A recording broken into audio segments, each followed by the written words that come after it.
Hello, today we have learned about different types of lines, and we're going to be doing a watercolor resist using crayons and watercolor paint. So I'm going to start with my crayons and I'm going to draw some different types of lines. So I remember seeing a zigzag line. I could do a straight line. And every time I do a new line, I want to switch colors. Maybe this will be a loop-de-loop. I could do a dotted line.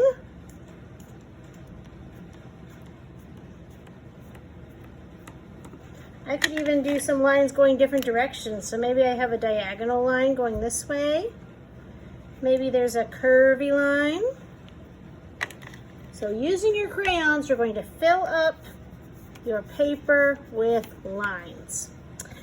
Now I'm ready for watercolor paint, but before I do that, I want to flip this over and write my name on the back of my paper, because this is going to go on the drying rack when I'm finished.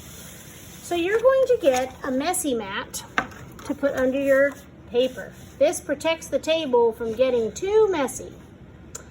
And you're also going to get a paint tray that has a bowl of water, some paint, and 2 brushes. And the reason there's 2 brushes is because you're going to share this with the person sitting next to you. So 2 people will share the paint tray. Now this is watercolor paint, which means you have to add water to it for it to work. You'll see that right now it looks dry. That's because it hasn't had water added to it yet. So what I will do is I will dip my brush in the water, and then I'm going to scoot it around on its tippy toes in the paint. What I don't want to do, I don't want to smash it in the paint like this, because what that does is that ruins the tip of my brush and it might make the bristles fall out. So what I do want to do is dip my brush in the water and then pick a color that I want to start with, and then just like it's a ballerina, it's going to dance on its tippy toes in the paint. And the reason it's called a watercolor resist is you'll see as I paint that you can still see the crayon because it's resisting the paint. It's resisting being covered up because crayons are waxy and the wax repels the water and the paint. Now I'm going to switch colors. Now every time I switch colors I need to wash my brush out. So what I don't want to see you doing is taking your brush and sticking it in every color at once, because that's just going to make all of this turn into brown. Your beautiful yellow isn't going to look yellow anymore. It's going to be an ugly brown color.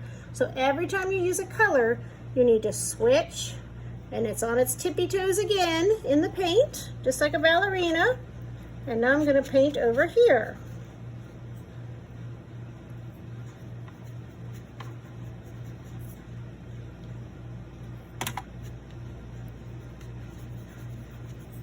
Okay, switch colors. I might use blue this time.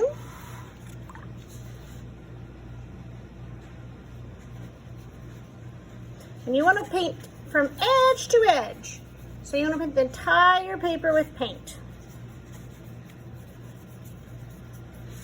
Also, you don't want to keep going over the same area. If you've already painted an area with a color, don't keep going over it, or it's going to make it muddy, and it also might make your paper flimsy and might make it rip.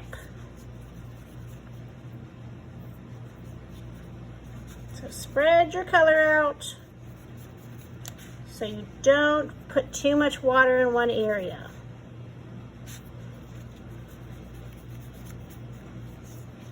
All right, I am finished with my picture.